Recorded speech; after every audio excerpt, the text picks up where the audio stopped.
Welcome back. We're talking with Colonel Shaun Perkowski from the West Virginia 167th. And so you've been in command there for a couple of years now. Let's talk about some of the changes. Obviously, one of the bigger ones being going from the C-5 to the C-17. What other changes have happened on the base that you're excited about that maybe is not necessarily evident to the public? That's another great question. The most out front thing that's happening right now is of course the conversion between airframes. That required all of our aircrew members to go to training, and it also brought in a lot of new aircrew members, and also the infrastructure of the base. We were fortunate in that the base was upgraded and built for the C-5. So when you go from the very large C-5 to a slightly smaller, still a large airplane, the C-17, we're able to capitalize on all of the infrastructure, just upgrade it to house the C-17. So that was a very efficient conversion. Training piece, of course, takes time, and it takes time to get experienced in the airplane. When we talk about the changes that I'm excited about at the air base, I think they're really people-centric. One of the challenges in the Air National Guard is we have a state mission and a federal mission, and we're also engaged members of the local community. So if we look at the initiatives within the state of West Virginia, it really goes towards our members, our airmen and officers in the wing. So how do we continue to grow engaged members of the Air National Guard, the Air Force, and the community?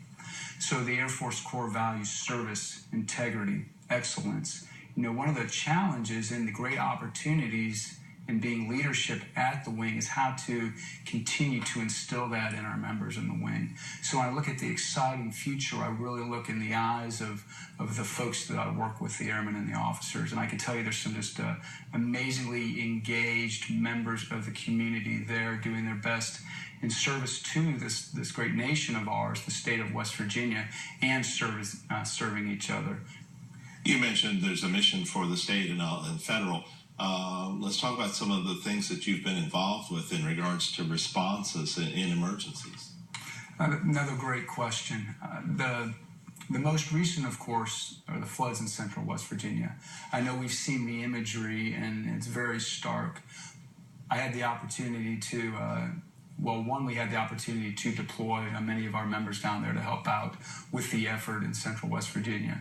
I'll tell you that was mostly Army National Guard from West Virginia, members of the Air Guard from Charleston, but also personnel from outside the state of West Virginia.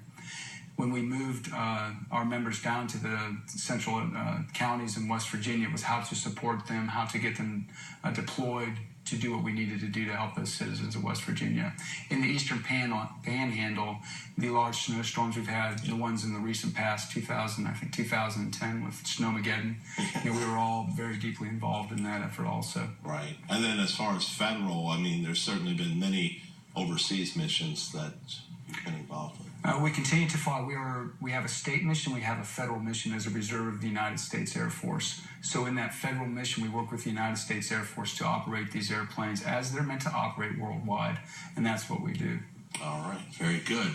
Well, still to come, we're going to discuss the 167th Air Guard in Martinsburg with Chief Master Sergeant Ronald Glazer, who is the Wing Command Chief in Martinsburg. Right after that.